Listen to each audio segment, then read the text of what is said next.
Viewer discretion is advised. And welcome to Intel Studios Veterans Matter broadcast, the first live stream broadcast strictly for veterans and active duty military in the tri-state, New Jersey, Delaware, and Pennsylvania areas. Veterans Matter is produced by Al Zentmeyer and Jerry Fernier and is an Intel Studios production.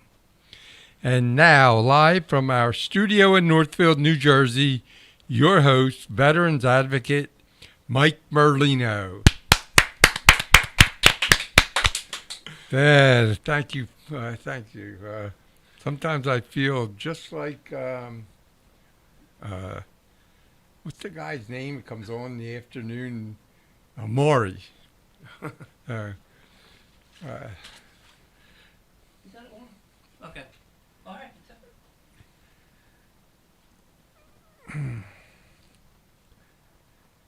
This is our second week of a special political broadcast. We think that things going on in the world today is things that our veterans and our veterans' families need to be aware of, especially with the midterm elections coming up. If you want your friends to participate in our broadcast, they need to go to our website, veteransmatternj.com. Click on the Our Show circle, then click on subscribe. You can also go directly to YouTube, hit the search button, type in Intel Studios live stream, then scroll down the options until you see Veterans Matter. Our phone lines are available throughout the broadcast, and I'll let our audience know when we begin taking calls. The phone number is 609-798-4475, 609-798-4475, and please be patient as the calls are answered in the order they appear. During these special broadcasts, these political broadcasts, our phone lines will be available throughout the broadcast. 609-798-4475. And for our second week in a row, I want to welcome to Veterans Matter live stream studios, Chris Merlino, our political analyst. Chris, welcome to Veterans Matter. Thanks for having me back.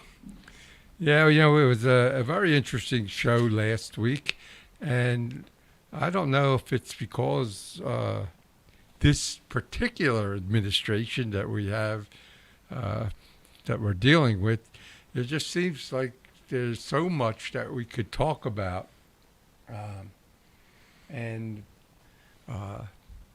Last week there was a couple things that we didn't really get an opportunity to get into that I would like to start this week off with. And the first thing is something that's probably on the mind of every conservative, and that's our Second Amendment rights. Right. Now, Chris, do you feel that with this administration that there's even the smallest risk with these midterms and our Second Amendment?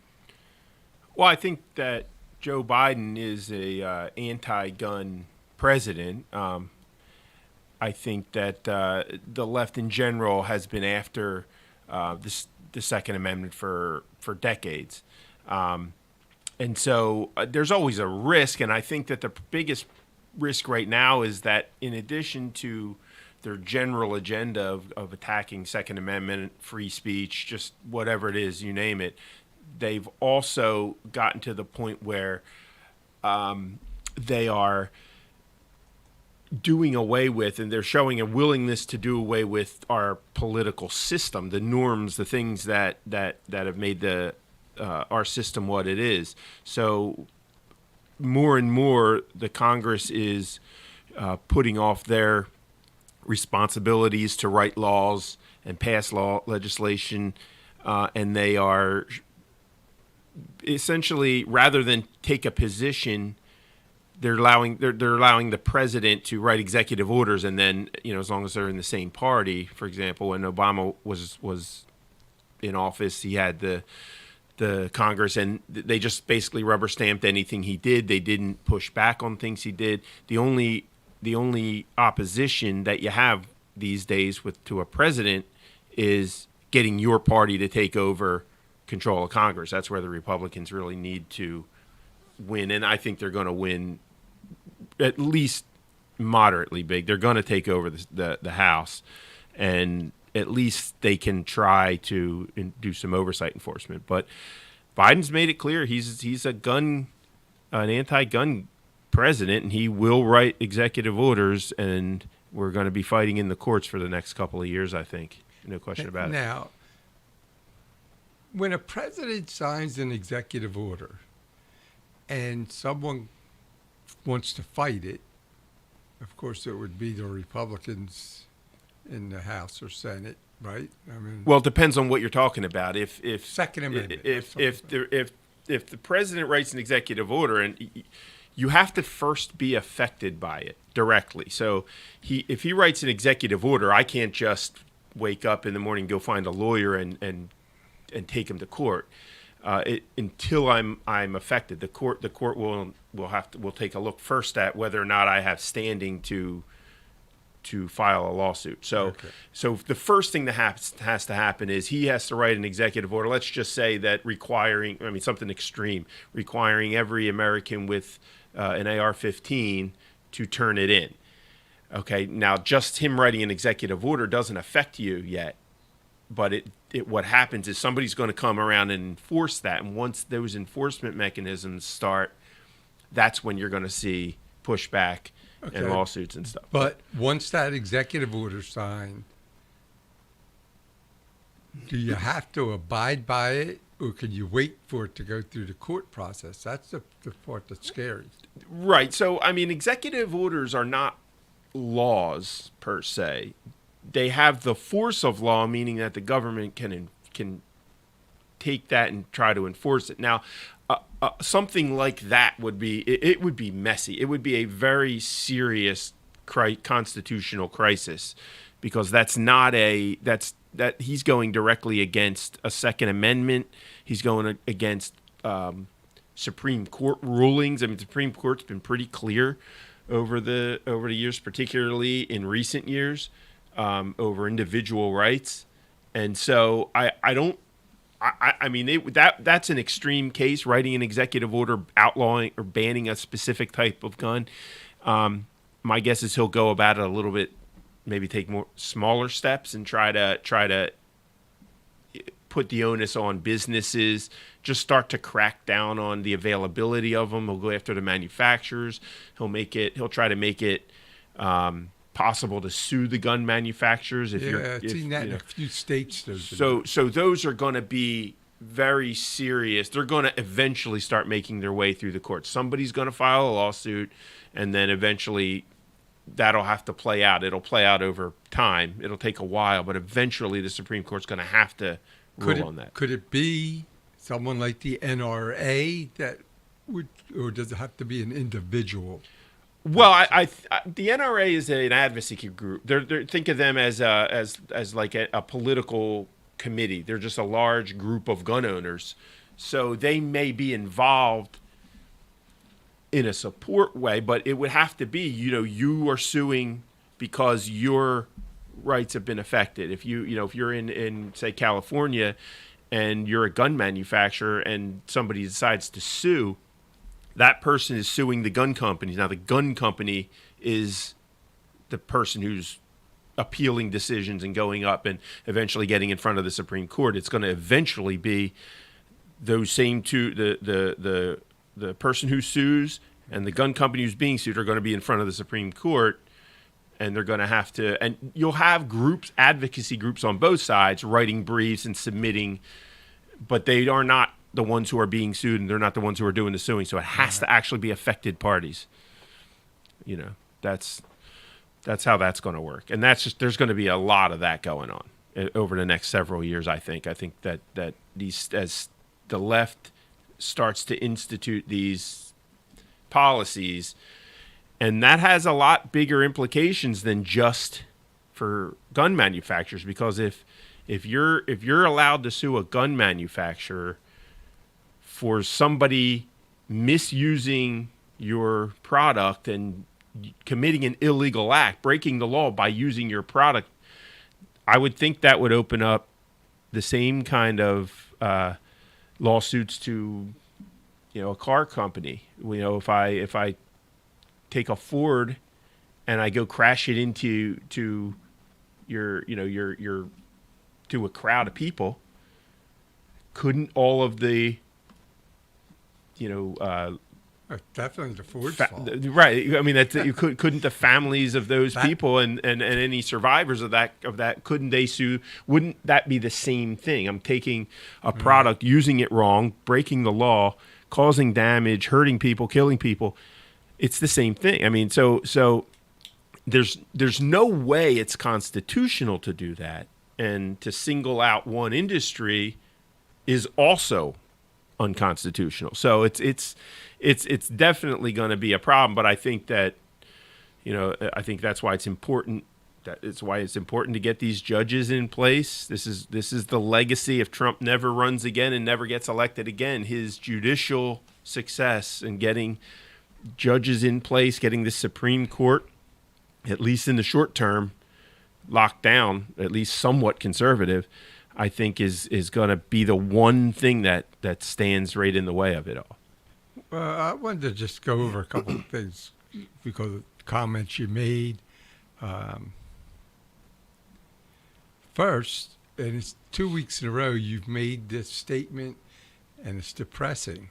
When you only think that we're going to win the House, you don't think that it's, with the tie right now, you don't think that we could get. I think that. But you know what's funny? Mitch McConnell is saying the same thing.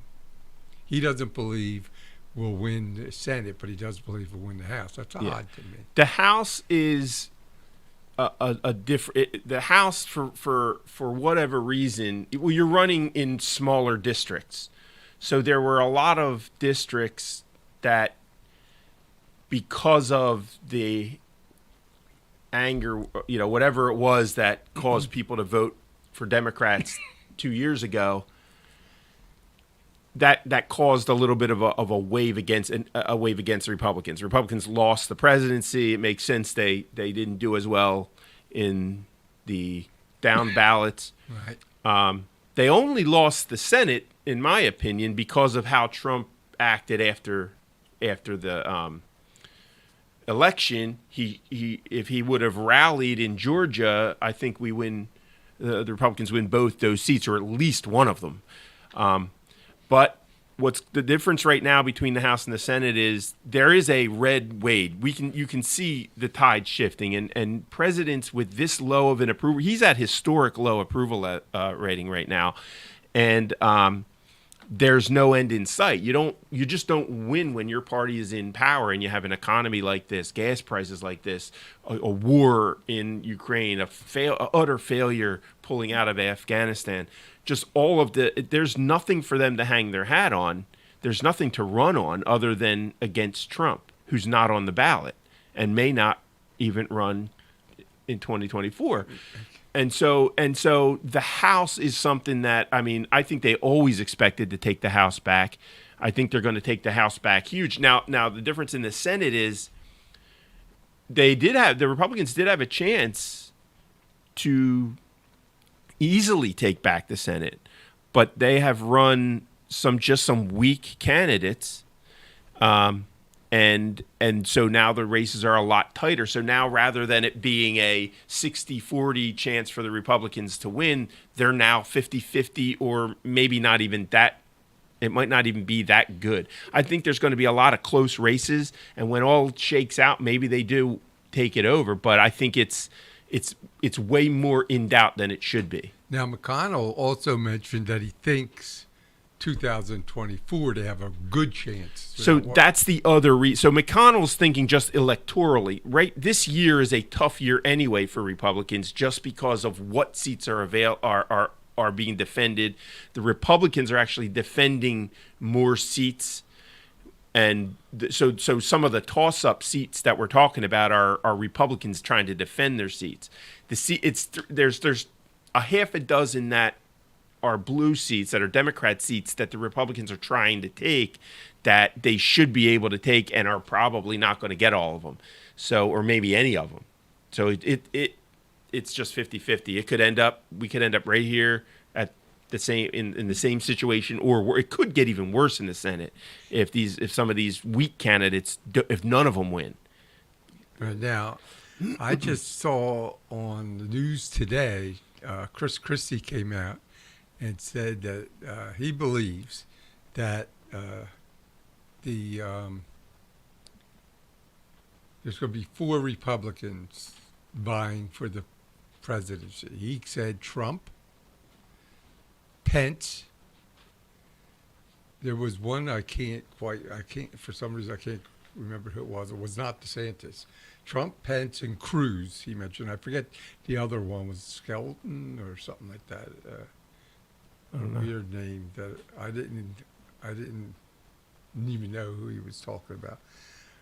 I didn't see Christie. I don't know why he wouldn't include DeSantis, though. If you think Trump is going to run, right? That's what you said last week. That if Trump was running, you didn't think DeSantis would. I think if Trump decides to run, I think that at least as things stand now, I think he clears the field, and he probably wins the nomination no matter what happens. I don't know that DeSantis can overcome Trump's popularity among the Republican base, and it wouldn't do DeSantis any good to run against Trump and lose because of the way Trump is a bulldozer, and he's just going to beat you up. And why get black eyes and lose and then have to come back and have all that, go through that later against other Republicans. So it's possible that I would hope that Trump and DeSantis are discussing things, and I would hope that they're going to do to make the best choice for the Republican Party and for the country, whatever that is. And it wouldn't surprise me if Trump said he's running if DeSantis just held off, because he's fine down in Florida. He's very popular, and he'll only get more popular down there. It wouldn't be the worst thing, but if Trump runs, he has to win. I mean, we cannot have another 4 years or even possibly 8 years if Biden doesn't run again. We just can't. We can't go through this again any longer. We have to get. It has to stop. So, I think that Cruz will probably run. Pence is an odd. The problem with running with a guy like Trump and then Ted Cruz is where is Pence going to find his lane? Each party has a lane, and Trump runs on this kind of national populist type lane. Cruz is going to run as a straight down the line conservative. So that where does Pence is much more of an establishment guy, but an establishment is not what's going to win. You're not going to beat Trump or DeSantis, whichever one of them runs, because DeSantis replaces Trump nicely. If Trump doesn't run, DeSantis fills that lane and probably coasts to victory. I don't know what lane Pence is going to try to run in. I don't know where he would try to fit himself in. If he goes against Trump and essentially denounces Trump, he loses all of Trump's supporters, because Trump's supporters are as bad as Trump when it comes to loyalty. So if you are, and which is also in some cases costing Republicans ground in some of these House and Senate races, because if you turned against Trump in any way and Trump denounces you, all of his followers follow that and they denounce you, and next thing you know, you have potentially good candidates that could win a Senate seat or a House seat being primaried, and then another question mark filling their shoes for the national election. So it's all about position when it comes to primaries. And I don't know where Pence lands. I don't know. I know he started. He's already started. He's doing out some- there, but he's out there giving campaign speeches. Right. You know, I've heard a couple of his speeches, and you know, more power to him. If there's, you might as well. This is going to be your only chance. Right. So see if he can raise enough money. See if you can get any support, any money. If you can get some momentum, maybe you can give him a run. And there's, you know, I'm all for having a lot of voices in the party speaking, you know, but you're up against Trump. It's going to be a one-man show unless you can find a way to overcome that. You know, Chris, this week, Vice President Cheney came out and actually had the nerve of calling Trump a coward, backing, of course, his daughter, who's up for election. I think that, you know, talk about the pot calling the kettle black. I think that their administration, when, you know, him and George W. Bush probably put the Republicans in the worst position when it came time to run against Obama for a number of reasons. But for him to come out, you know, I just don't understand. Republicans don't know how to circle the wagon. That's for darn sure. The Democrats will circle the wagon around a child rapist. They don't care. They don't. You know, it's just, But it. So on one hand, you have to admire their party unity and their ability to just all get on board. But that comes, in my opinion, that comes from their utter lack of any moral anchor. They are not constrained by any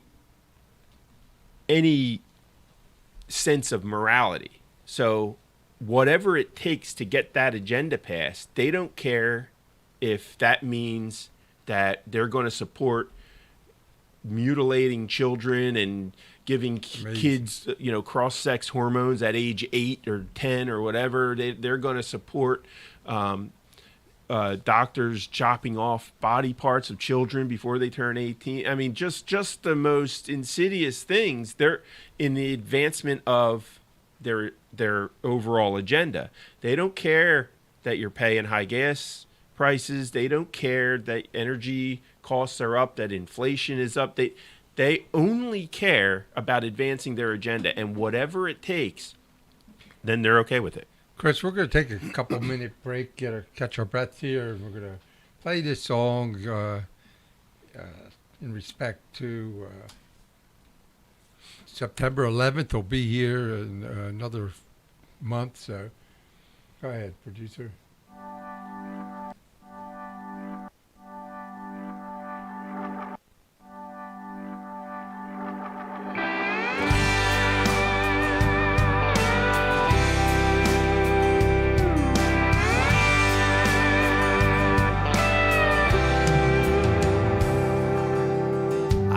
People say we don't need this war, but I say there's some things worth fighting for. What about our freedom and this piece of ground? We didn't get to keep them by backing down. They say we don't realize the mess we're getting in. Before you start your preaching, let me ask you this, my friend. Have you forgotten how it felt that day to see your homeland under fire and her people blown away? Have you forgotten when those towers fell? We had neighbors still inside, going through a living hell. Say we shouldn't worry about Bin Laden. Have you forgotten?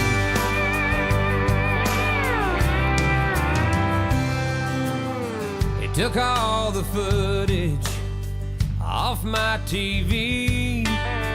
Said it's too disturbing for you and me. It'll just breed anger, that's what the experts say. If it was up to me, I'd show it every day. Some say this country's just out looking for a fight. Well, after 9/11, man, I'd have to say that's right. Have you forgotten how it felt that day? See your homeland under fire and her people blown away. Have you forgotten when those towers fell? We had neighbors still inside, going through a living hell. And we vowed to get the ones behind Bin Laden. Have you forgotten?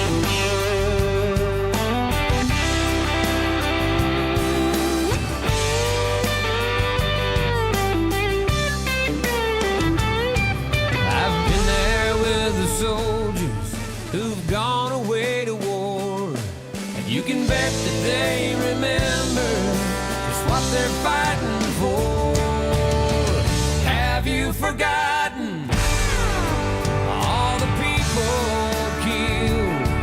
Yes, some went down like heroes in that Pennsylvania field. Have you forgotten about our Pentagon? All the loved ones that we lost and those left to carry on. Don't you tell me not to worry about Bin Laden.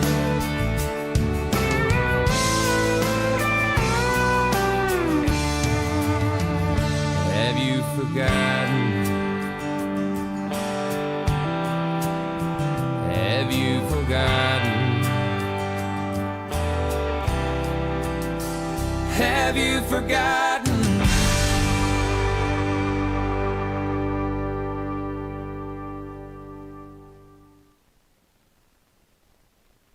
And welcome back to Veterans Matter live stream broadcast with our political analyst, Chris Merlino. Chris, while we're away, I got a text here wanting your opinion about something that happened in the world this past week, and that is Pelosi's visit to China. Do you feel that Pelosi visiting Taiwan really upsets China that much that it could instigate a nuclear issue? Yeah. All right. So to answer that first, just so everybody understands what we're talking about,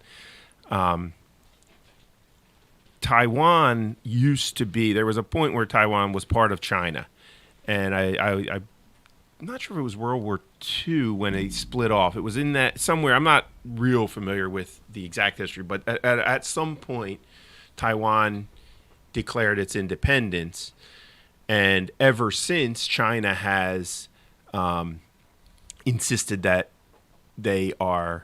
Taiwan is still part of China, and one of their main foreign policy goals is to reunify Taiwan. It was originally Taiwan and Hong Kong back to China, and Hong Kong was since they have been the British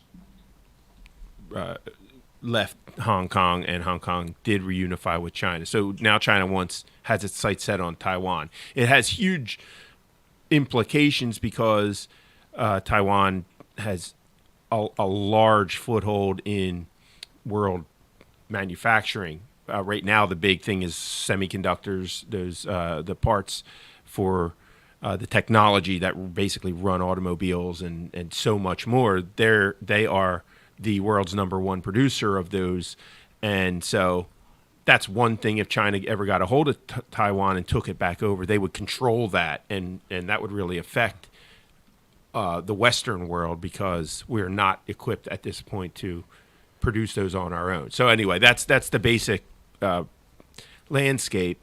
And China has what they call a one China policy, which is to reunify with Taiwan. And any indication from the United States or anybody else, any indication, I don't know if you remember, there was a period back when I think it was an NBA, somebody in the NBA said something about supporting Taiwan, caused a huge backlash from the Chinese, and the NBA has a lot of business dealings with the Chinese, and basically forced that guy to come out and apologize. It became a big deal. So they take it very, very, very seriously.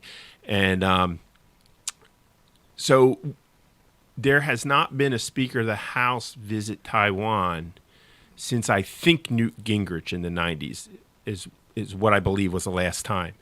And so the Speaker of the House, third in line for the presidency. So it's a big deal. Especially with this administration.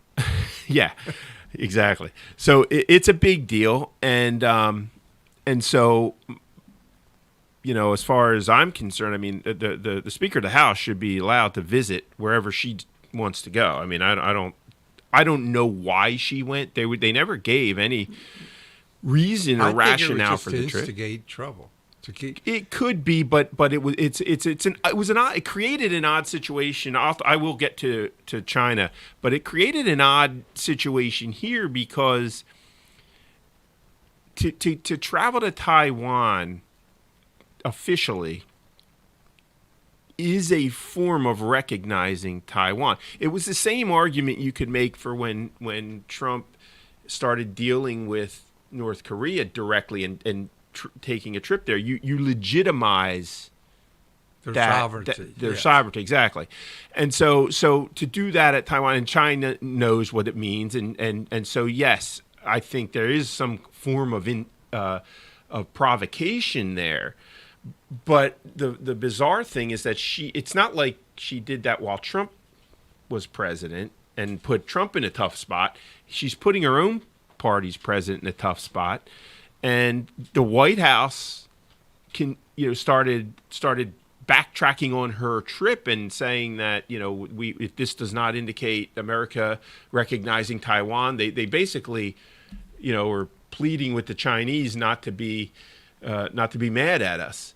So it's a real odd thing, and I don't believe, I don't have a problem with the trip, other than we don't have necessarily any reason for the trip. So I just don't understand what the purpose of the trip, even a stated purpose, even if that's what it did do is China did start having war maneuvers, right? But missiles and stuff. I don't think there's any chance that they're gonna pick a fight. You can't see an invasion of Taiwan like Russia I can Ukraine. see that now. That's a different. That's not going to happen as a result of Nancy Pelosi visiting. Right. They're going to do that anyway. That's going to happen before Biden's first term is up. That's my opinion. Now, I don't know that that's ever going to get nuclear, and I don't think Biden is going to do much about it. And I think that what's going to happen is China's going to take over Taiwan, and that's really just going to have to be that. And because Biden is not a strong president, he's not a smart president. That whoever's running their foreign policy has no idea about just basic human nature, let alone world foreign policy. And so you can see Biden's idiotic statements leading in the lead prior to Ukraine invasion, just the stupid moves he made with over the pipelines, just everything he did led to that attack in Ukraine. The only thing he's done right on that score is keep our troops out of there, which I'm fairly surprised that he did that, because it almost seemed like he wanted the fight. But I think that the only thing that's, I think, holding China back right now is what is happening to Russia in Ukraine, because it hasn't gone as well for Russia as anybody thought. Right. Which, Biden's team, they're so wrong about it that you can pretty much listen to their predictions and just assume the opposite, and you'll be closer to the truth. And that's really what's going on. They thought it would be a few days and Russia would basically take Ukraine over. They're bogged down the same way they were, back in Afghanistan. I think they're making gains, and I think they're going to end up with getting something out of it. But what China's seeing is how bogged down Russia's getting, how much it's costing them, how long it's stretching out. And no, I don't care who you are, you're not trying to invade and occupy. You're trying to invade and get a surrender. And I think that Taiwan is very well equipped. I think they're going to fight back, and they'll have a lot of support, but that's what I think is holding China back. The last thing that they want is a prolonged situation where they're bogged down like Russia is. But the direct answer to your question is I don't think that Pelosi's visit did anything more than give them something to posture about. I hope that answered your question, Bobby. We'll move along here. Let's go back, Chris, to the Second Amendment and the arguments. Some of the things that you read are just so ridiculous about the left's their take on these mass shootings. They're horrible. And, what's your opinion, Chris, on a couple things? One, arming teachers or having armed, maybe retired military and retired law enforcement? I think that what the data shows is that the places with the highest restrictions on guns, think big cities, like Chicago, LA, New York, are the places with the most gun violence.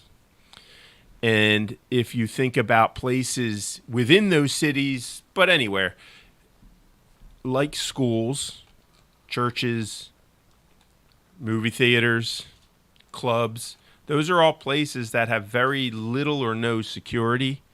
In case of schools, it's usually in what they call a gun-free zone because of the school. That makes it a gun-free zone. So if you're just getting into the mind of a shooter, somebody who wants to cause the most amount of damage as fast as possible, and so what do? You look for a target that has the most vulnerable people, the least amount of ability to fight back, and for a certainty that there's nobody on the property that is in a position to stop you.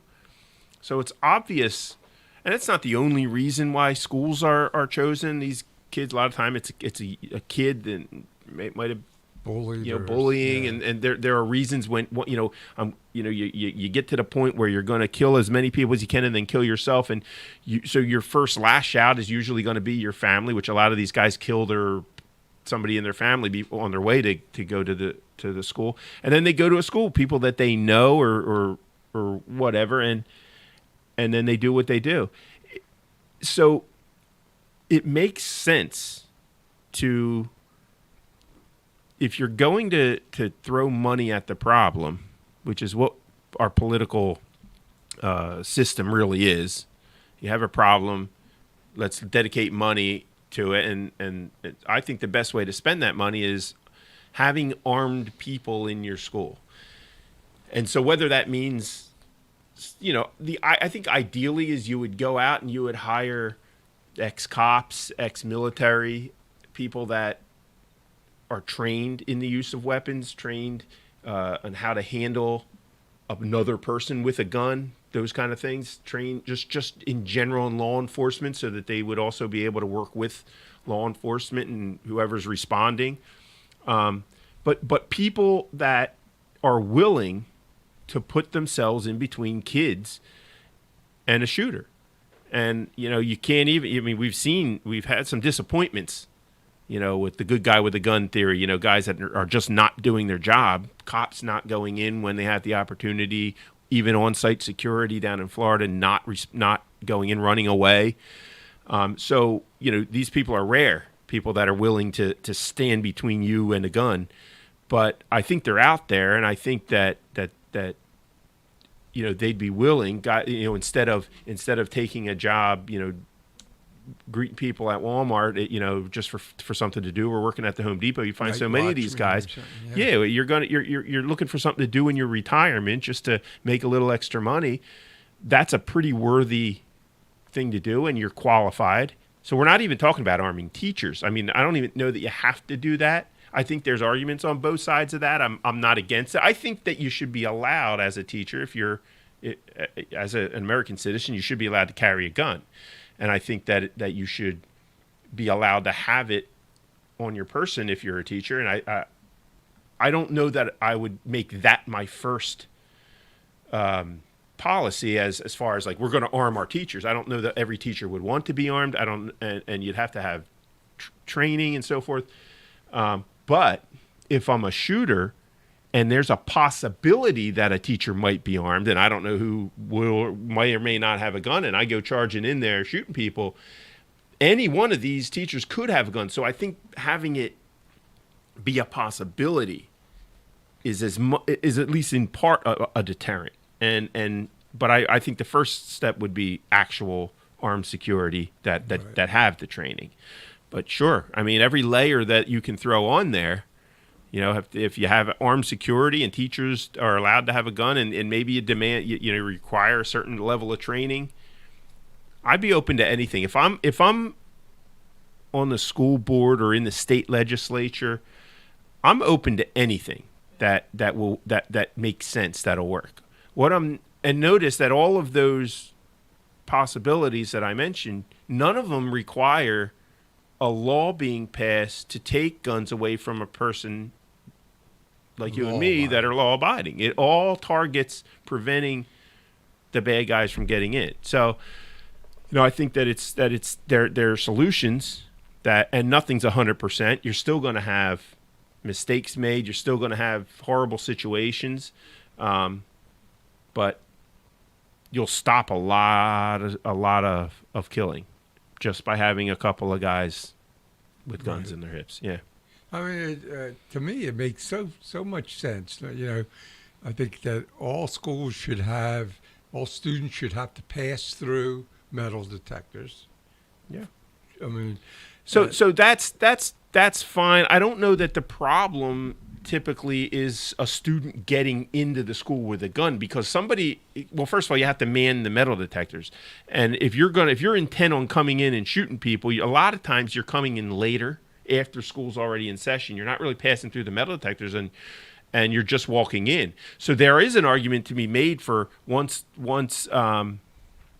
for like locking doors, having. I mean, I know there's laws about having entrances and exits. You can't chain them, but you can't chain them. Maybe you can lock them from the outside. There's a lot of things you can do.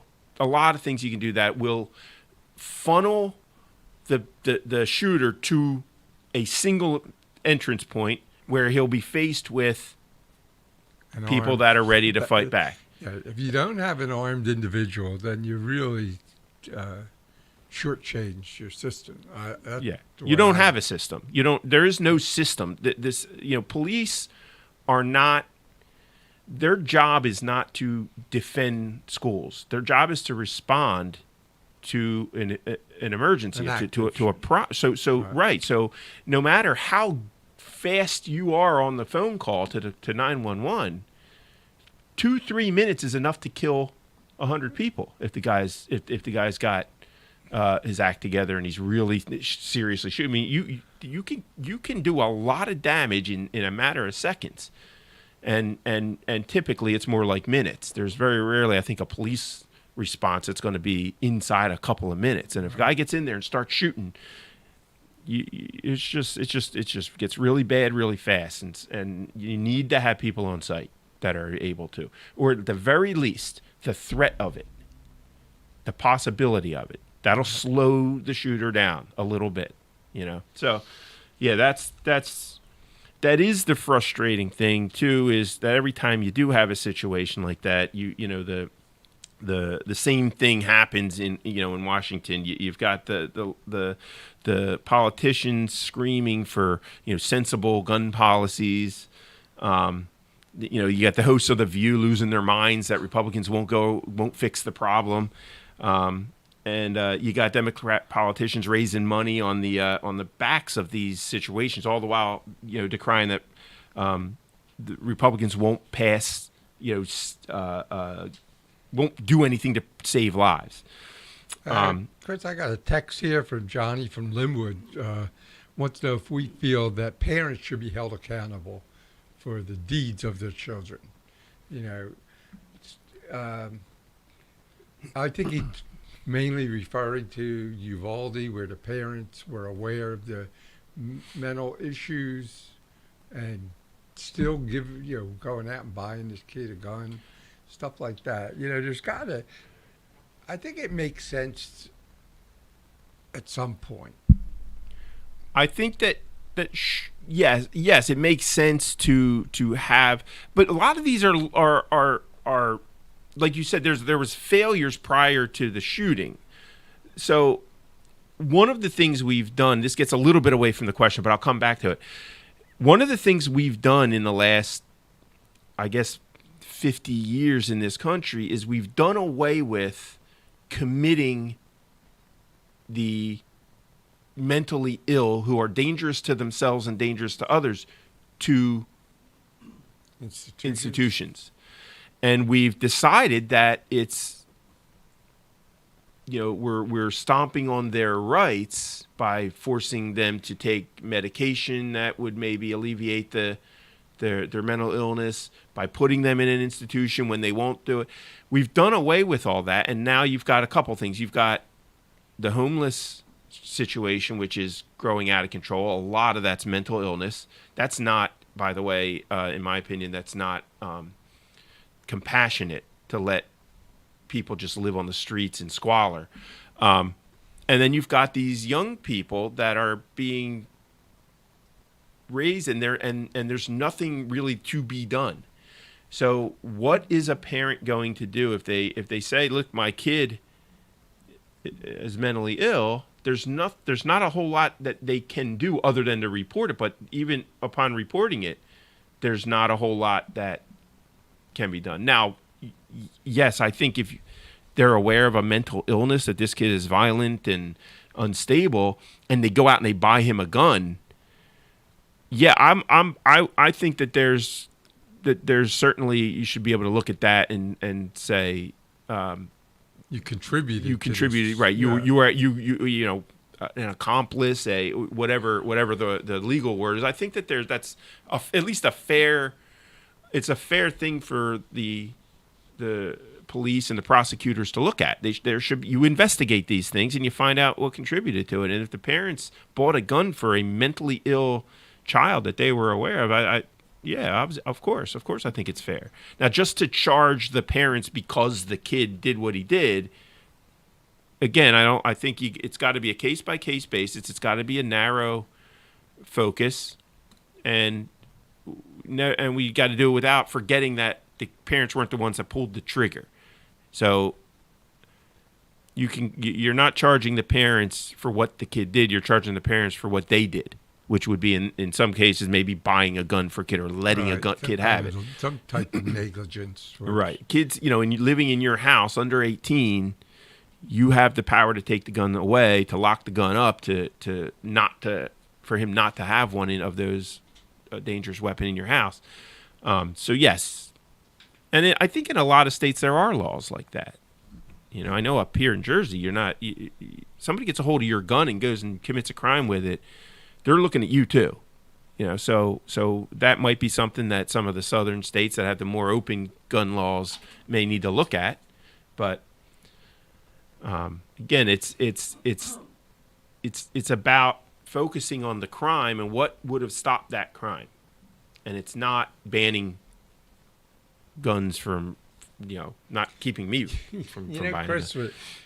The thing that really bothers me the most about the whole situation is that they always focus on this, like these mass shootings, Mm-hmm. and they forget that this crime-ridden cities like Chicago, where over a weekend 25 people could be killed with guns, and their laws are stricter than just about anywhere. Right. and they never focus on that at all. They just seem to just brush over that.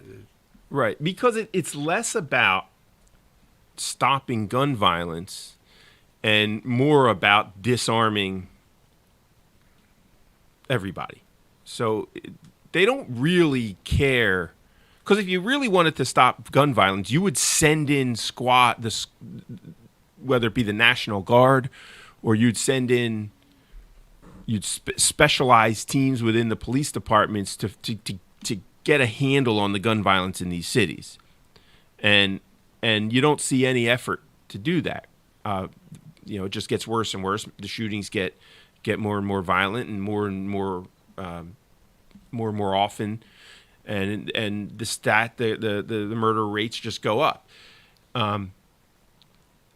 So what I see happening is more of an effort to get the guns away from the people who aren't committing crimes than the people that are, which gets back to the whole Second Amendment issue from the beginning. The left is, what they want is to be able to inflict their will on America. And the main thing, and this is all by design, the main thing standing in the way of tyranny in America is that there are people that'll fight back. Okay? You look what's going on in Canada right now, where they basically are banning weapons, and they're also cracking down on your freedoms of speech, freedom of assembly, freedom of religion. All of that is under direct assault in Canada. I think I saw something this past week in Great Britain where somebody was arrested. This whole thing was on social media. A person was arrested for causing another person anxiety by refusing to address them with the proper pronouns or something like that. And these are places with very, very strict gun laws, if not outright bans. Citizens have no real defense. Now, these are individual cases and small cases, but ultimately, what are you going to do about it? Nothing. There's nothing to be done about it. When the government decides to crack down on a disarmed population, there's nothing pointed back at them. So the Second Amendment, I think, if you go back to the original intent of the Second Amendment, and despite what all the different arguments you hear from the left, the founders' rationale for the Second Amendment is absolutely clear. These are people that had just fought a revolution against a tyrannical monarchy who started by trying to take their guns away. I mean, some of these early battles, pre-Revolutionary War, that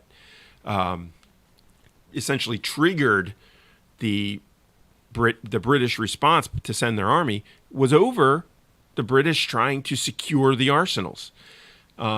So they were well aware, long before there was in America, how important it was for each man to have his own gun and to have it accessible, and for him to be able to wield it when necessary. And it had nothing to do with somebody breaking into their house, and it had nothing to do with going out and shooting deer. It was strictly to do with combating a tyrannical government. And there was never been a time in American history when people didn't own their own weapons and carry them. And so there's when you read the Second Amendment and it talks about a well-regulated militia, they're not talking about the army, and they're not talking about a local law enforcement. They're talking about the ability of the people to form up in their communities and defend themselves. That's what a militia was. The militia was people carry their own weapons. They were called to defend their city, their state, whatever it was. So the right of the people to keep and bear arms shall not be infringed is not there's no nuance to that statement, and there was no restrictions. Another thing they like to say is that you couldn't own a cannon. There's no law ever written stating that a person couldn't own a cannon, and many people did own cannons. So when Biden goes out and gives a long, rambling, incoherent speech about how you're shooting through Kevlar on a deer, deers don't wear Kevlar, and you can't own a cannon. Yeah, you can. You could own a cannon in those days, and it had nothing to do with deer and hunting. This has to do with stopping people like you from taking over this country. And it's not just about the president declaring himself the king, like happens in places like China or Russia. There's also a tyranny of the majority that the founders were against. Remember, the founders constructed this government with the principal goal of not allowing tyranny to find a foothold. And every check and balance in the government, and that whether it be in certainly the federal government, they were very serious about keeping the federal government at bay, but they also did it within the states as well. Each state was supposed to be its own government, it was supposed to be a collection of individual states, not one big America. It was supposed to be each state as its own entity, held together by a government that did things that each individual state couldn't do, like defend the borders, which we don't do, and also to moderate between the states when there was issues, things that the larger government made sense for them to be responsible for. But other than that, everything else was supposed to be the state. So if you want to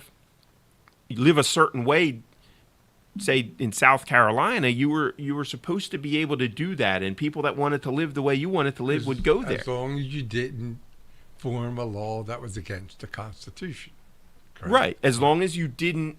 Right, and that's why. So you have a Constitution, and the Constitution was written in a way that was minimal. It was less about what you could do and more about what the government couldn't do. So if you look, it's freedom of speech shall not be infringed. Congress shall make no law. It's all about the rights of the individual against the government, not what the government ought to do.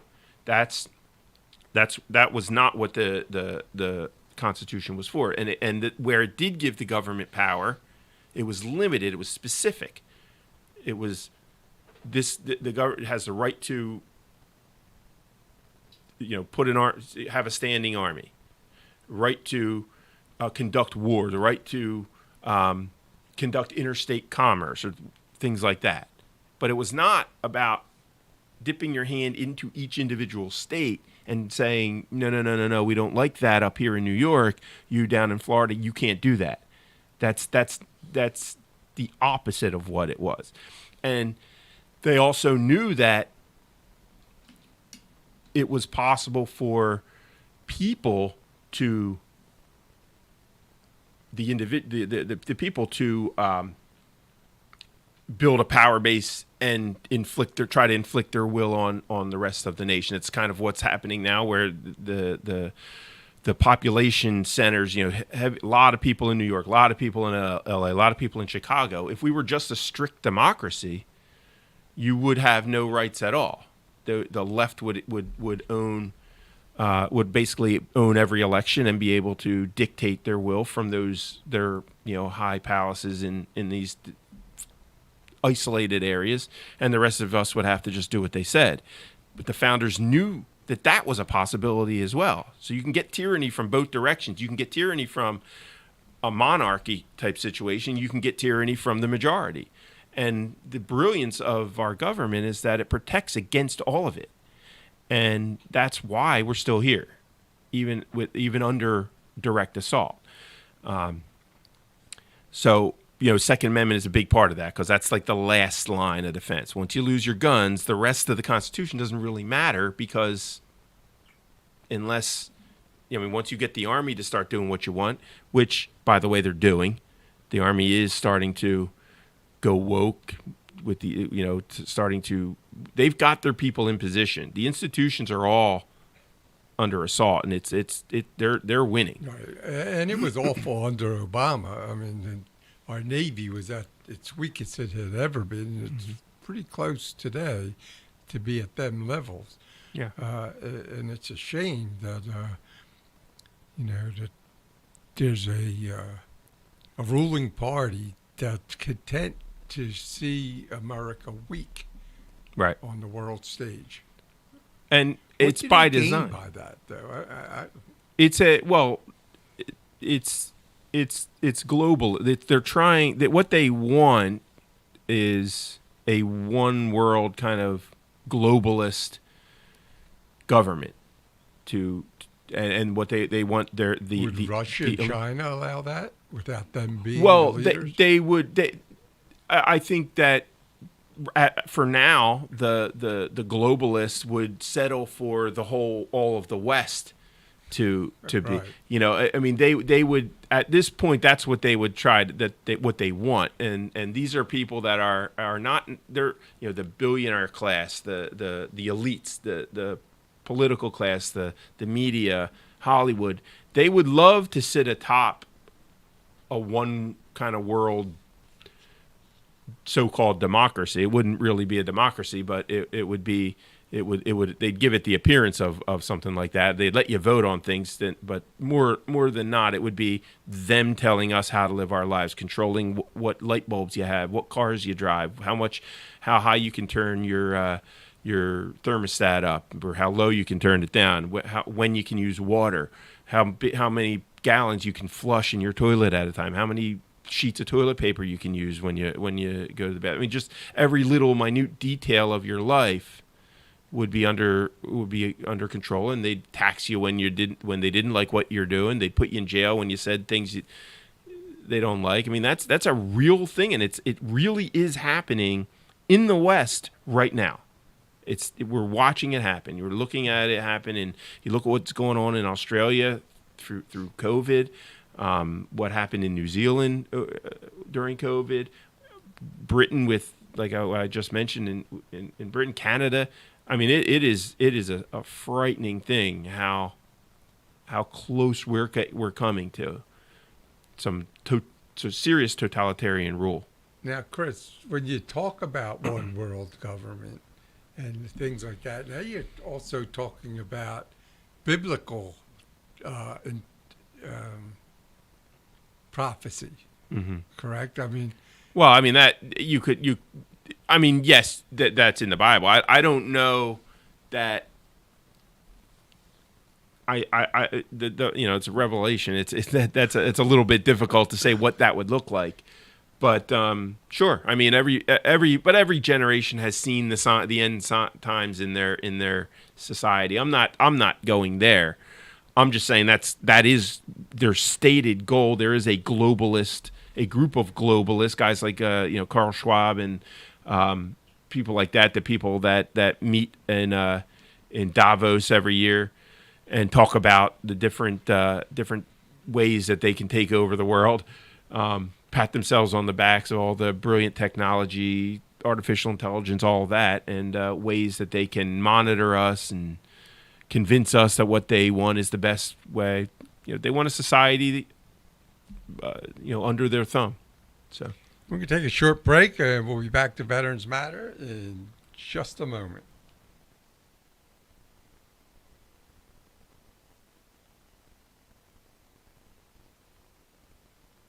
On November 8, 1965, the 173rd Airborne Brigade on Operation Hump, War Zone D in Vietnam, were ambushed by over 1,200 VC.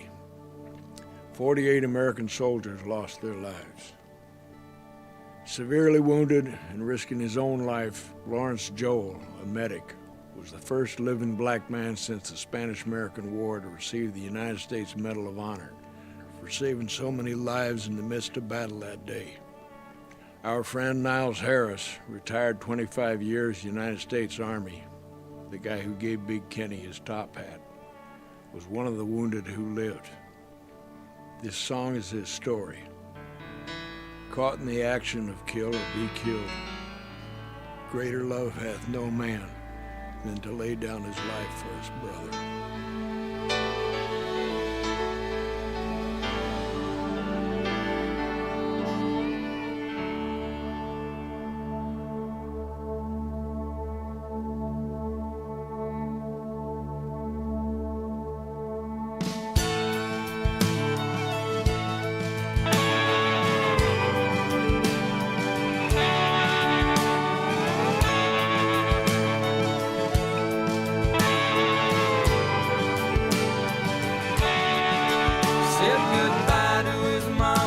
As he left South Dakota to fight for the red, white, and blue. He was 19 and green with a new M16, just doing what he had to do. He was dropped in the jungle where the choppers would rumble with the smell of napalm in the air. Then the sergeant said, "Look up ahead." Like a dark evil cloud, 1,200 came down on him and 29 more. They fought for their lives, but most of them died in the 173rd Airborne. On the 8th of November, the angels were crying as they carried his brothers away. With the fire raining down and the hell all around, there were few men left standing that day. Saw the eagle fly through a clear blue sky. 1965, the 8th of November.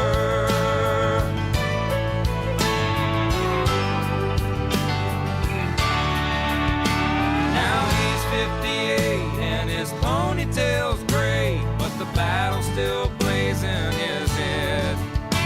He limps when he walks, but he's strong when he talks about the shrapnel that left in his leg. He puts on a gray suit over his airborne tattoo, and he ties it on one time a year. And remembers the fallen as he orders a tall one and swallows it down with his tears. On the 8th of November, the angels were crying as they carried his brothers away. With the fire raining down and the hell all around, there were few men left standing that day. Saw the eagle fly through a clear blue sky. 1965, the 8th of November.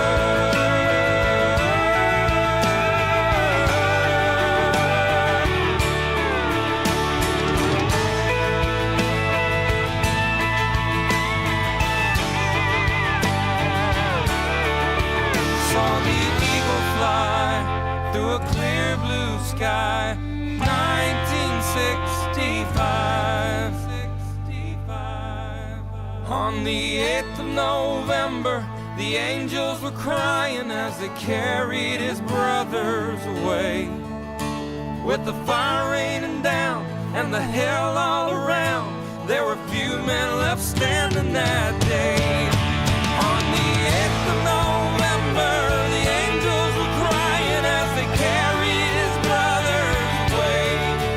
With the fire raining down and the hell all around, there were few men left standing that day. Saw the eagle fly through a clear blue sky. 1965, the 8th of November.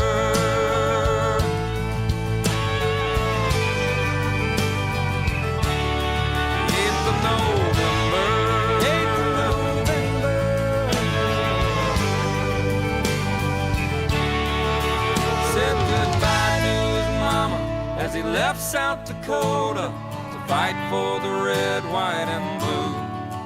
He was 19 and green with a new M16, just doing what he had to do.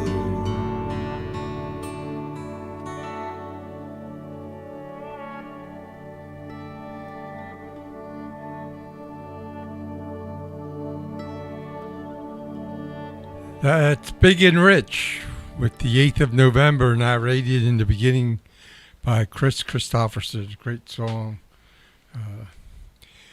And earlier, Have You Forgotten by Darryl Worley is a tribute to September 11th, and those things should be coming up. I just wanted to thank Larry and Sherry Laverty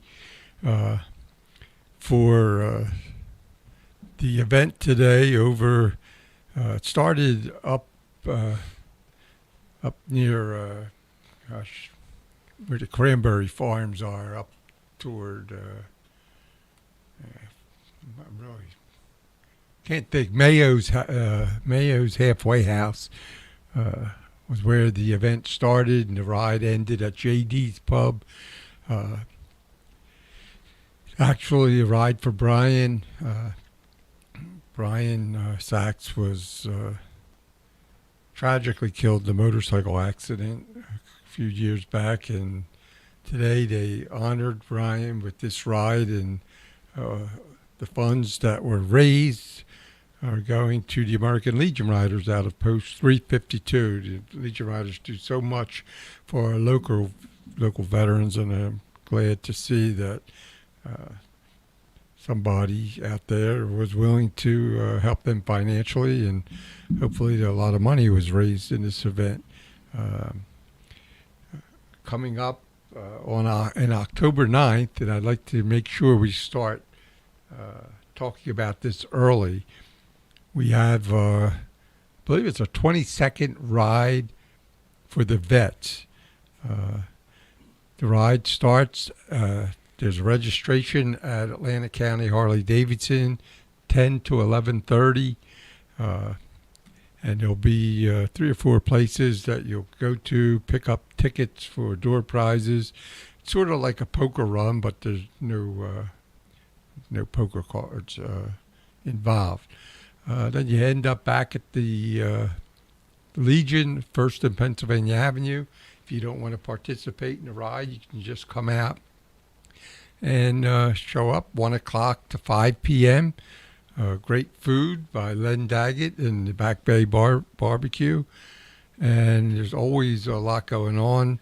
I believe it's a nominal $20 donation at the door. It gets you free beer, a meal, and great entertainment with the Motts Creek Pickers. So that's October 9th. It's a Sunday, and it runs 1 to 5 at the Post. If you want to participate in the ride, the registration is 10 to 11:30, starting at Atlantic County Harley-Davidson. Now, getting back to our political analyst, Chris Merlino, and the things that we've been discussing, mostly centering around our Second Amendment. Chris, there's other things I wanted to tackle here. One of them was this job report that came out a couple of days ago. And, 528,000 jobs added back.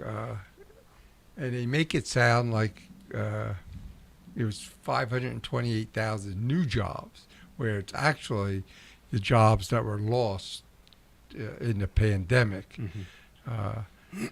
And, this administration just doesn't know how to tell the truth about anything, When they talk about the unemployment rate or the labor force participation rate, what really are they talking about, Chris? So it's two different numbers. So the unemployment rate refers directly to the number of people that are applying for and collecting unemployment benefits from a week-to-week basis or month-to-month, whatever the report shows. so that rate will rise and fall based on certainly people losing their jobs and going on to the rolls, and then also running out when their unemployment benefits run out, they drop off those rolls. Now, that doesn't mean that they got a job. That just means that they are no longer able to collect unemployment benefits, so they count as -1 on the as far as the unemployment. So what tends to happen, when things, I think it started back in 2008, 2009, as Obama was coming in, Bush was leaving, and we had the crash, that recession, that whole housing bubble and all of that. A lot of people went on unemployment, lost their jobs, went on unemployment. And then the federal government kept extending unemployment benefits. So some people were on unemployment for 2-3 years before they stopped collecting, or their benefits run out, and the government didn't continue the benefits. And so what happened is that the unemployment rates kept going up, but as people's unemployment ran out, they didn't find new jobs, and the unemployment rate started to fall. And you had Obama talking about reducing unemployment rates. But what was really happening was people were just falling off the rolls. They've given up and not going out and finding jobs and so forth. So that's what the labor participation rate shows us. That is the number of people that are of working age that are active in the workforce. And that number during Obama's term was abysmal. And I can't remember what they were, but it was very low, and it showed, even as the unemployment rate came down, that labor force participation rate was an embarrassing number. And so they downplayed that. So I haven't really looked at the labor force participation rate now. Well, from what I'm getting online is in June it was 62.20 and went to 62.10 with all these jobs. It's kind of weird. Yeah. Went down. Yeah, I'd have to really look into it and see what's going on. But what happened though is when we artificially shut down our economy in 2020, and then continued that in 2021, people went on unemployment. We shut down. Now, what should have happened, and what Biden said was going to happen, is that when he took office and he opened things back up, it would just all snap back to the way things were. Well, a lot of those businesses, those small mom and pop type businesses, restaurants, things that these people are not millionaires, not by their day. They aren't living day to day as millionaires. Even if they have a business that does $1 million in business, they don't have $1 million in their pockets to get them through a year of no business. So a lot of those businesses went under, and those people that worked for them lost their jobs, and those jobs weren't there when the economy opened back up. Those businesses folded, and they're never coming back. So I think what's going on is you're starting to see as these benefits and the money that the government's paying people not to work, as those benefits sunset and they don't get renewed, people are going to have to start looking. So the market's going to start to just reset, find its equilibrium. And so some of those businesses are going to be gone forever. Some may fight their way back. Some of these people are finding new jobs and maybe finding ways to work from home, and different things are kind of in turmoil now. And I think that we're just going to have to let it play out and let things find new normal levels. Because it's just, and they're not ever going to tell us the truth. They never admit. I mean, they're redefining what a recession is, and people that are on record, they act like we don't have footage of them. The people that are out there right now telling us that that we're not in a recession and that we don't know what we're talking about when it comes to the definition of a recession, they act like that they're not on record and that we don't have video footage of them back during the Clinton administration, Obama, Bush, whenever they were, telling us what a recession was. It is amazing how they just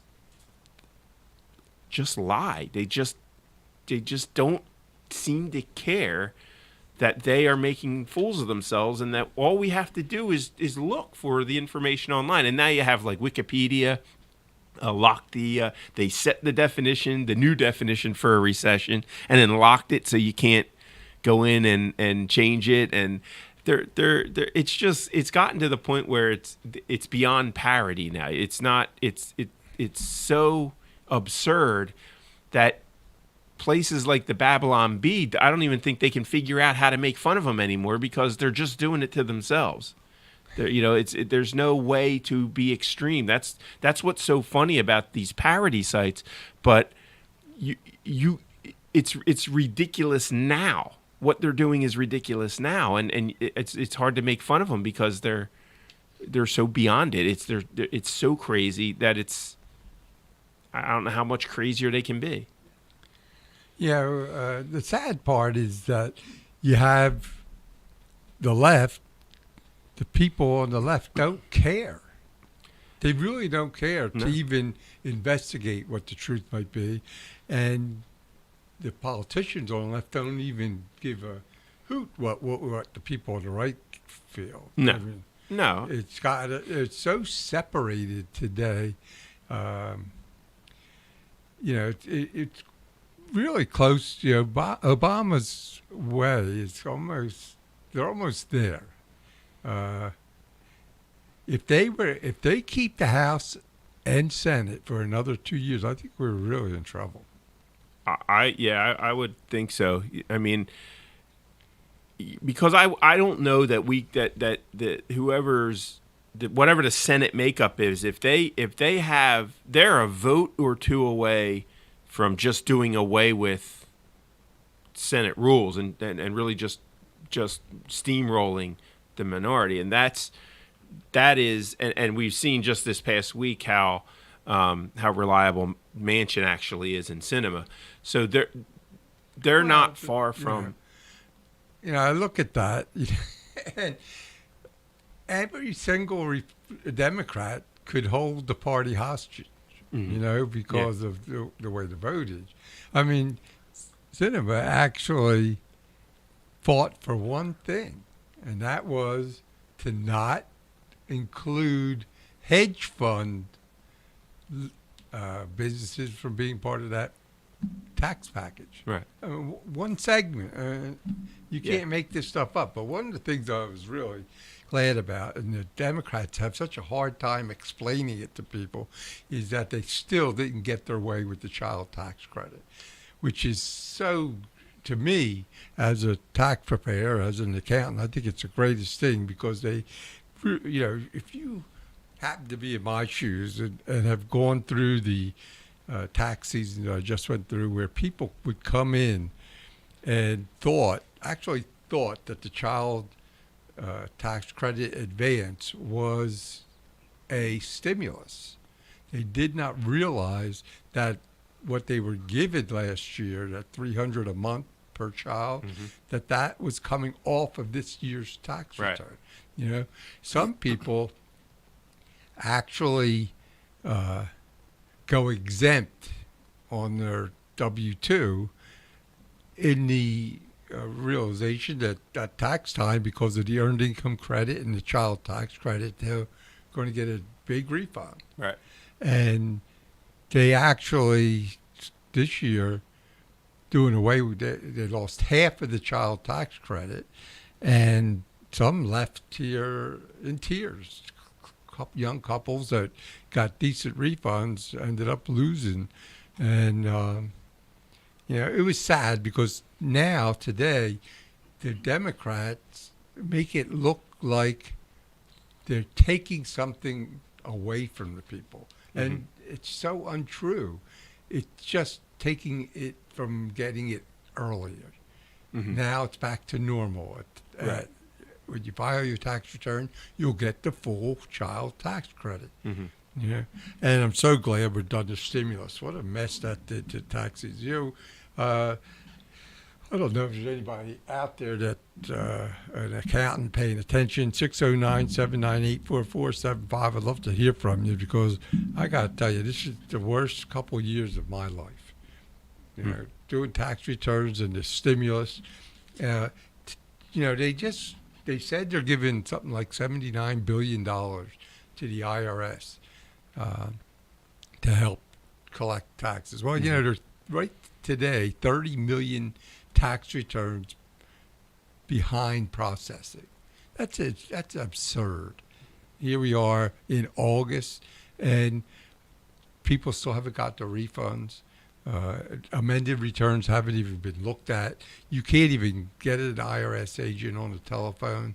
The things that you have to do, some of it's just absurd. You get on the phone and you want to get and talk to an agent. The things that you have to do to jump through hoops to get it, it's just ridiculous where we're at today. And Chris, I don't know how much you've read into the new tax package. They really aren't increasing taxes on most individuals. It's people 400,000 and above, and people say, well, most of the middle class not going to affect, but what it will affect are the people who are making that kind of money are the ones that are hiring people. People, and they think when they raise the corporate tax that it does not affect the middle class. It certainly affects the middle class because they're not going to get jobs. So, you think you raise the minimum corporate tax to 15%, you're back to where it was 25 years ago. Right. And it's crazy that this government just does not, I know the term trickle-down economics isn't popular, but really that's what it is. It is a trickle-down. Well, the trickle-down that phrase was used by actually a left-wing guy to it's not that, but it's not far off from being the way it is. It's a caricature of the truth. I mean, it is true that what the rich are doing, whatever they're doing with their money, affects the economy all the way down the line. So everything, I guess you could say, is trickle down in a sense. We don't have a command and control economy where all the prices are fixed and our wages are fixed and all of that. So everything kind of affects everything else.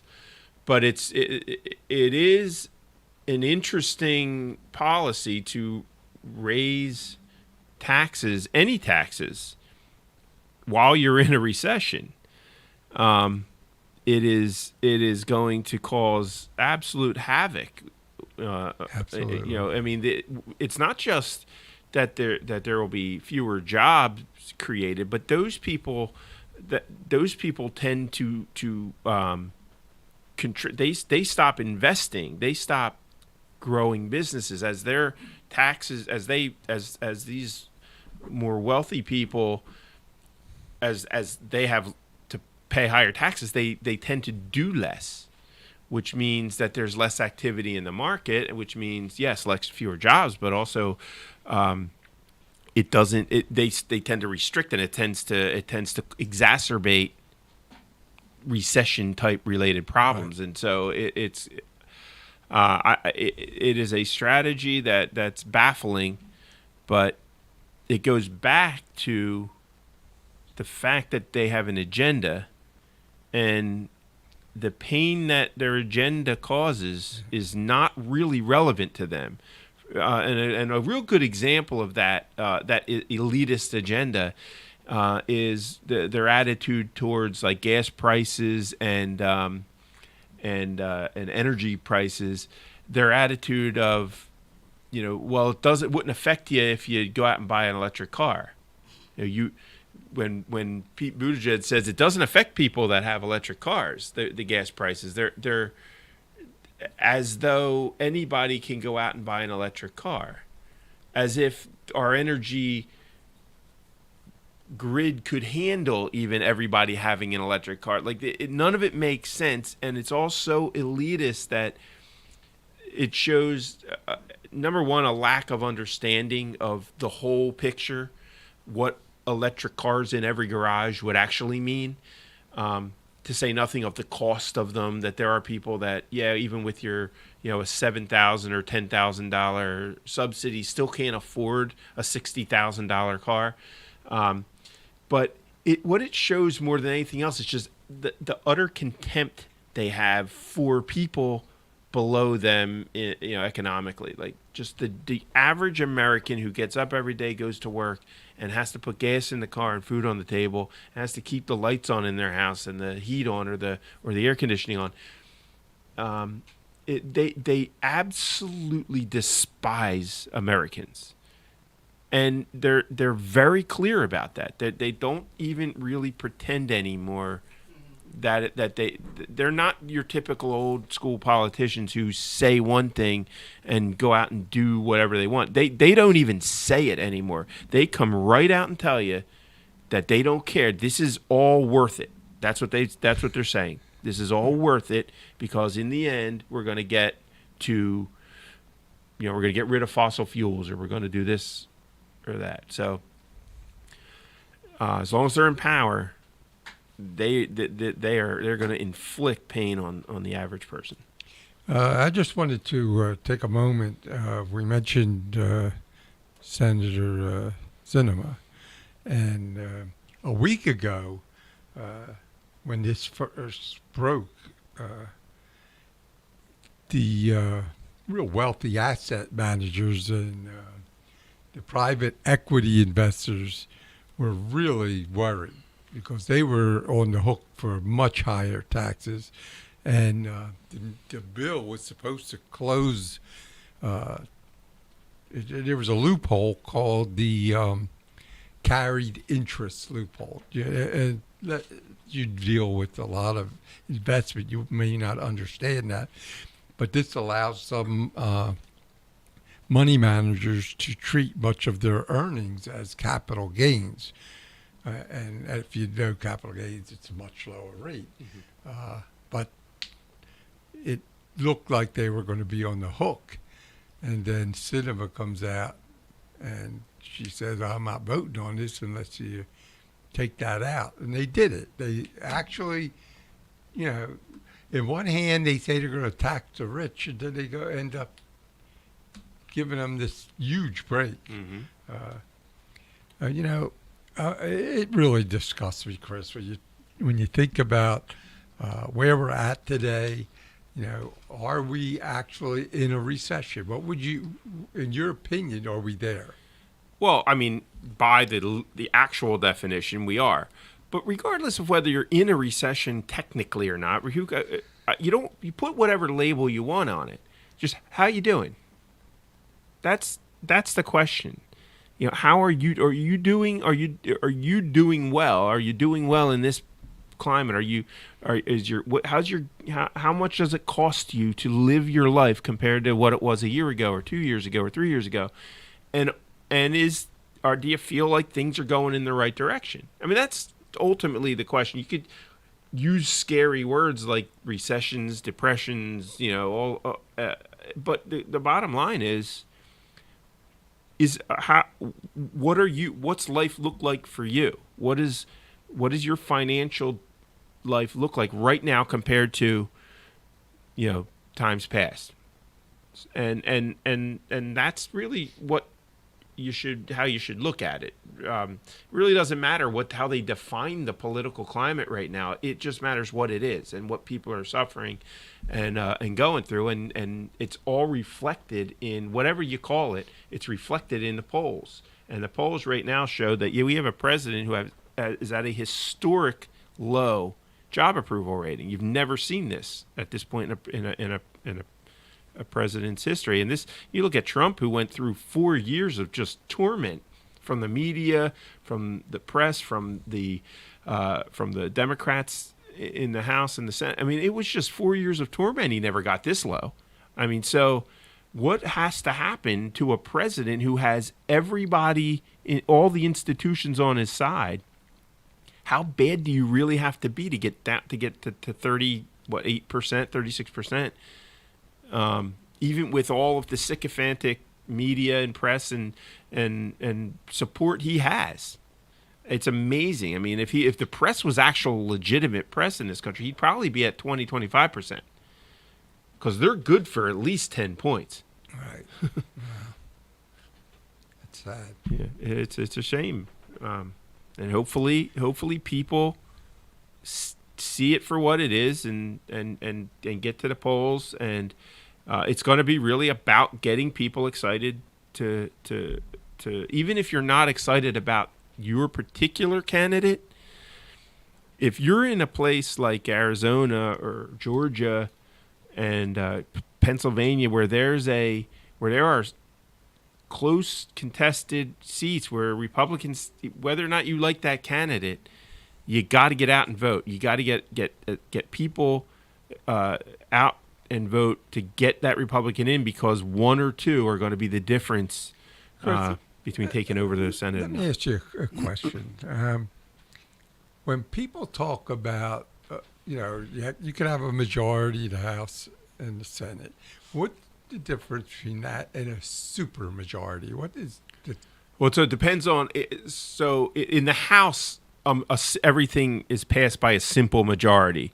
So a super majority in the House has to do with overriding a presidential veto, and you need 2/3. In the Senate, there's two types of supermajorities. The first is a 60-vote majority, which is enough if you have your whole party voting the same way, will break the filibuster. So no matter where you are, no matter what, in the Senate, in order to get a bill out of committee, you need to, and get a vote on a bill, you need 60 votes, however you get them, whether it's your party or not. So if Obama had 60 votes when he got Obamacare passed, that's how he did it in the Senate. But also they need the same 2/3 majority in order to override a veto. So it depends on what you mean by a supermajority, but those are the basic Let definitions. me ask you a question. Why haven't they packed the court? What's holding them back from doing it? They need to break the so to change Senate rules, you need to have a vote, and in order to have a vote, you have to break the filibuster. So Harry Reid did it.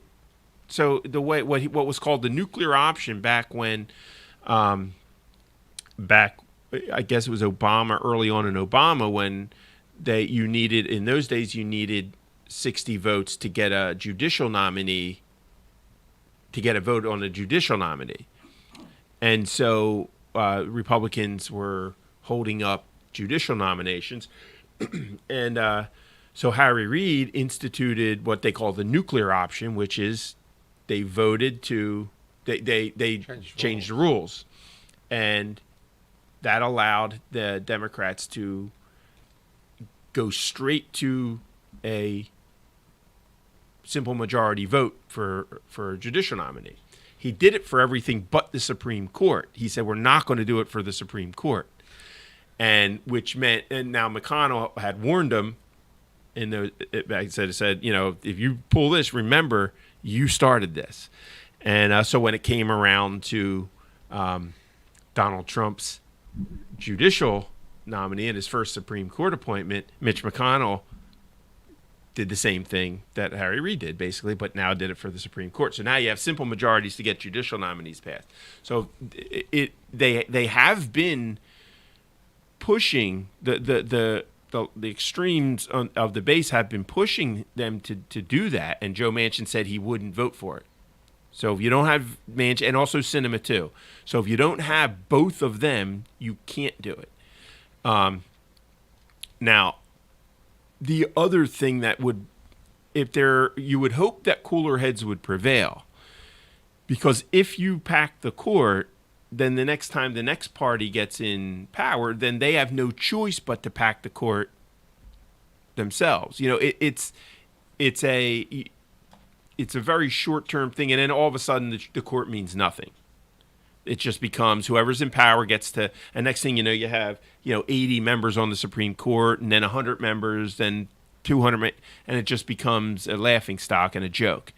So hopefully the party leadership keeps that in mind, but I wouldn't totally count on it. And if they ever get the chance to break the filibuster and just do away with the filibuster, it's not just the court that you've got to worry about. What's unbelievable is that when Obama, his first term, he had a supermajority. There was a lot he could have accomplished for the left. Yeah, definitely. And his signature legislation was Obamacare. Mm-hmm. And like we said last week, it took 2 Supreme Court rulings to keep it in effect.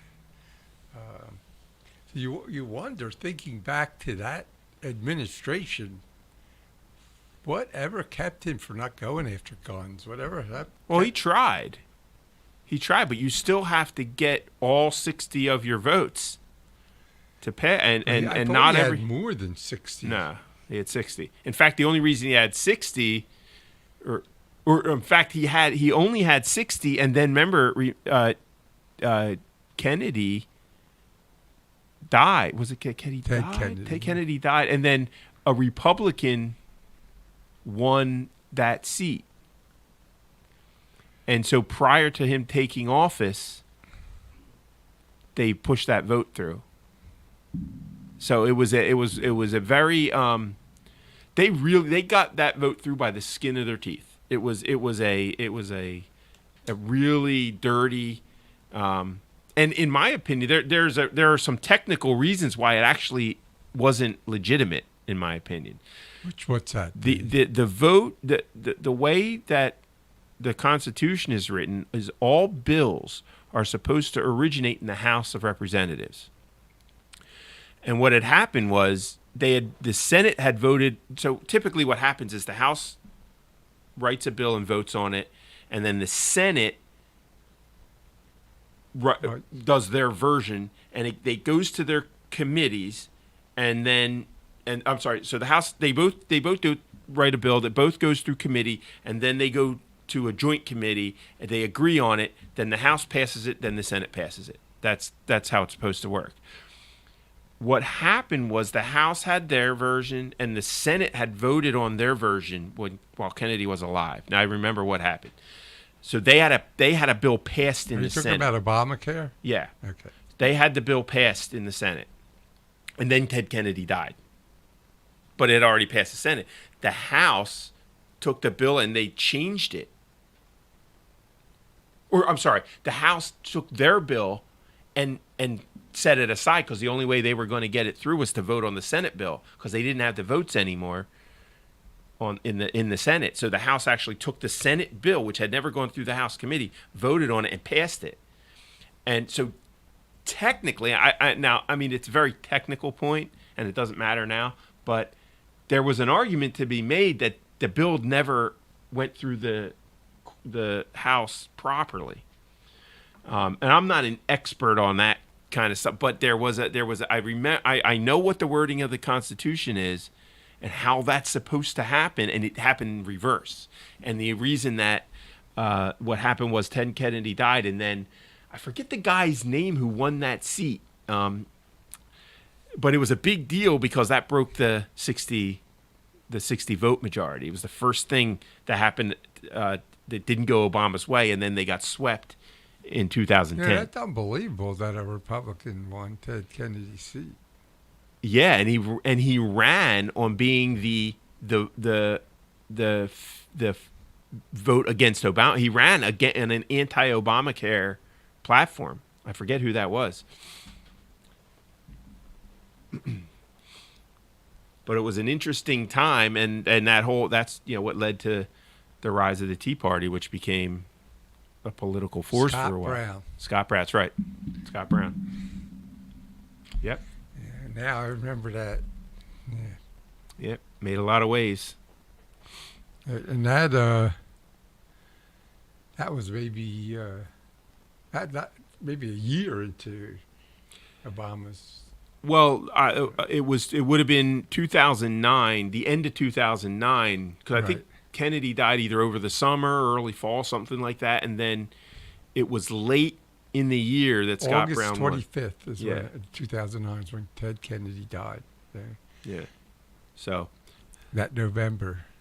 right, and so there was no changing, because if the House had insisted on their version or made even a single change, then it would have had to go back to the Senate, and it never makes it out of committee.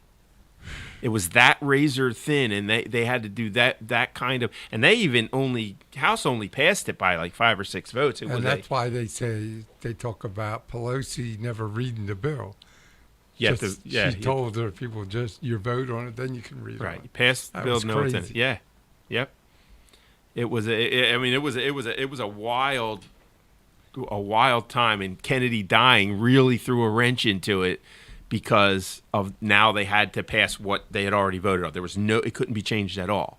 So what you see in law in 2010 is what the Senate passed with Kennedy, and the House had no say in changing it. There was no. Yeah, and the fact that in the original law, the mandate was called a fee.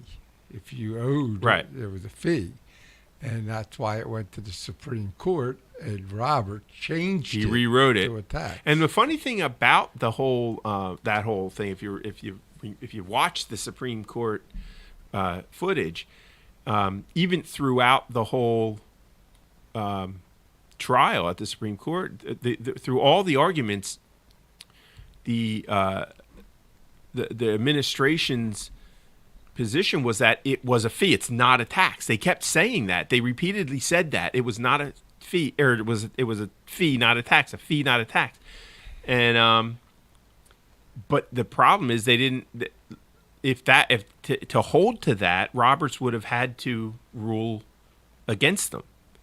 So he had to rewrite it to change it right. and make it a tax. And he makes it a tax, and realistically, a tax can only imposed by the House, who didn't even get a chance to.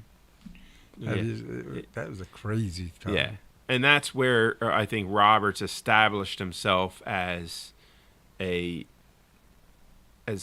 somebody who Traitor.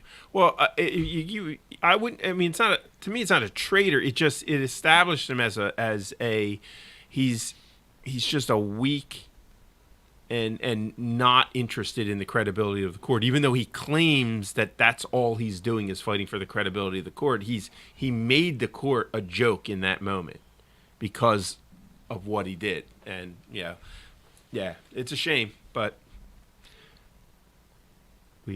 all we can do is fight through it, and now hopefully we've got some more reliable votes to overrule him. And I'll tell you what.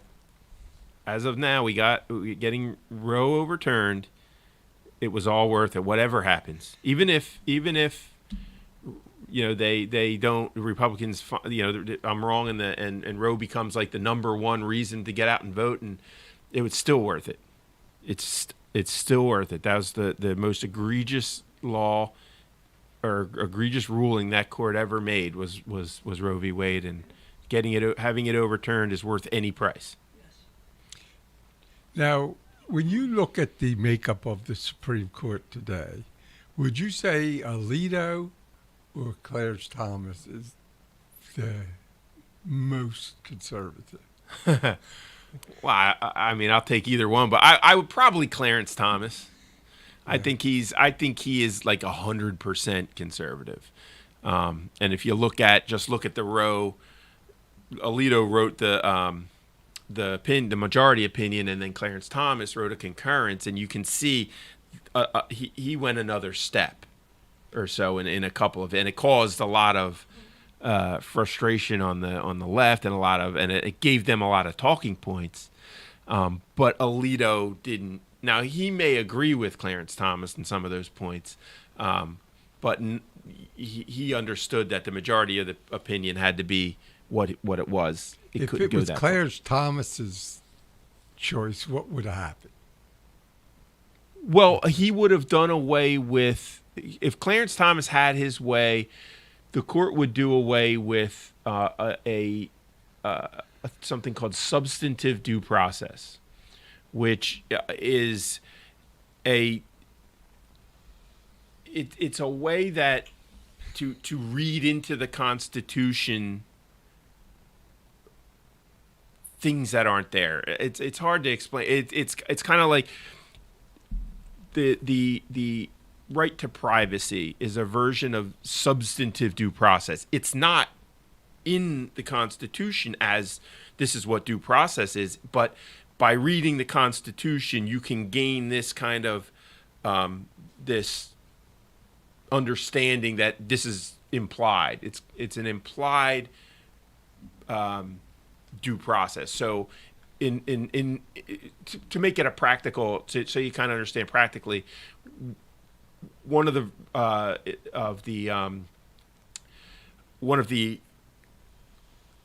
I guess rules or in the abortion law, which was the decision, I forget what it was now. I haven't even been thinking about the not Roe v. Wade, but the other one that was overturned. It's The one escaping from me. Maine, the one that Dobbs process. was the most recent one. Roe was the original, and then there was one there was another one that was also overturned in addition to Roe. But it's not important. But in that decision, they made they made a ruling that undue burden placed on the woman is you're not allowed to make a law that would place an undue burden on the woman, and that's a version of substantive due process. I'm really having trouble coming up with a good example because I've thought about it. Roe's been off my mind for a while, but it's basic. The basics of it are that it's not actually something written in law. It's due process that if the court logically assumes, or I should say the legislature logically assumes something, then it would counts it as have done away with abortion? Well, it's not. Well, it Even would on have the done away state with level? abortion specifically, but if you take away substantive due process from the courts, if they're not allowed to consider what they call substantive due process, you have a lot of other decisions in jeopardy.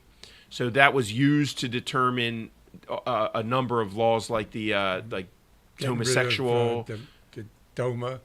Well, the one was the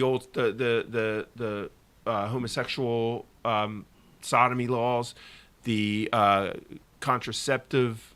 I forget what the cases are. I'd have to look them all up. But there were cases that were decided based on substantive due process that if Clarence Thomas had his way, he didn't say that the rules that the law should be overturned, but that the cases should be revisited and eliminate substantive due process and see if those cases actually still hold up using some other argument. So it's basically a what his concurrence threatens are things like that. Any case where they use substantive due process as a means, but it doesn't necessarily mean that he would vote against those cases. He may still be persuaded that those laws are okay, or that they should be still upheld, but it would be for a reason other than substantive due process. It's complicated. He's a real thinker. They try to make him out to be an idiot. He's one of the most intelligent people ever to hold a judicial seat. And between him and Alito, there's nobody on that court that's even close. It's those two, and the rest of them are barely. I mean, Kavanaugh, Gorsuch, and Amy Coney Barrett, we'll see. we don't know. They don't have a big enough body of work on the Supreme Court to be able to tell. Gorsuch has made some goofy, has done some goofy things. Kavanaugh is going to be a little more down the middle, and we'll see about Barrett. But like the arguments on the left are pure emotion. They don't. Anybody could make those arguments. You don't have to be a lawyer or a judge to make the arguments that the dissent in Roe. There was no law in that at all. There's nothing constitutional or legally based in anything that was written in that. Any left wing scholar could have written that. Chris, what's it take to amend the Constitution? It takes a 3/4. I think it's a 3/4. So there's two ways. One is a 3/4 vote in Congress. So it's a high bar in Congress. The other way, I believe, is a vote of the. So you need to form a is it a continental? I forget what they call it. It's a convention of states, and so that would be, you would need to have, I think it's 3/4 of the state legislatures would have to agree to call a convention of states, and if they do that way, then the states would convene. The state legislatures, I believe, would convene, and I keep reading about this convention of states. There's always a constant drumbeat for it. They have. It's usually just the right. That's the right. The right. The right is the only ones who have a chance of putting it together, because there's just not enough states that, like, they don't, even when they hold a state legislature, there's not enough support on the left. There's not enough of them on the left to get even close. So right. I forget what they were up to there over the summer. I think, or I'm sorry, over the winter, I saw Mark Levin talks about it a lot. Right. They might have been in the 20s now. How many states have signed onto it? So they're like slowly getting it one state at a time. They're trying to put it together.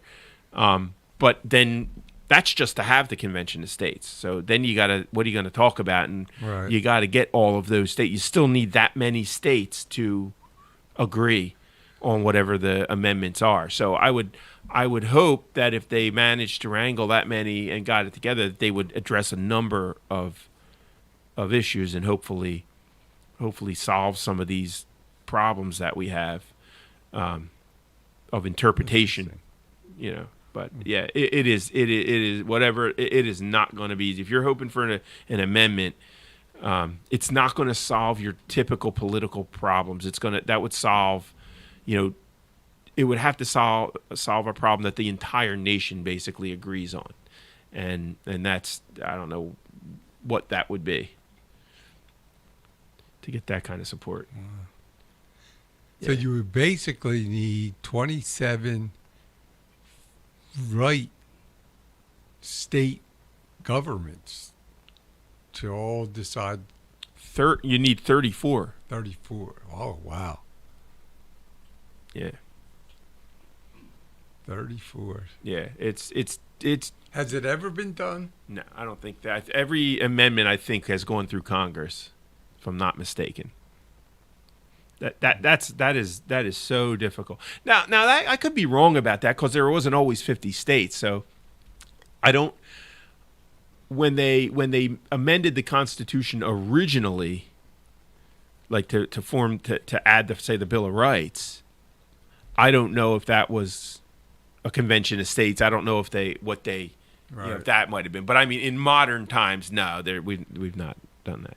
Well, we only got a couple of minutes left here on the show, and I want to thank Chris for taking the time to be here. I want our listening audience to know, tune in if you didn't catch the whole show, or you want to, you can always go onto Veterans Matter NJ.com and listen to the show in its entirety. One of the things I want to let you know is that in the near future, we will be doing a political show weekly. Chris will be hosting it, and hopefully we'll be able to get you involved and talk about the things that are affecting all of us today. So as we wind down here, shout out to the veterans. One of the things that we like to end our show, if you love your freedom, thank a vet. And I'll see you next Saturday, 3 to 5 p.m.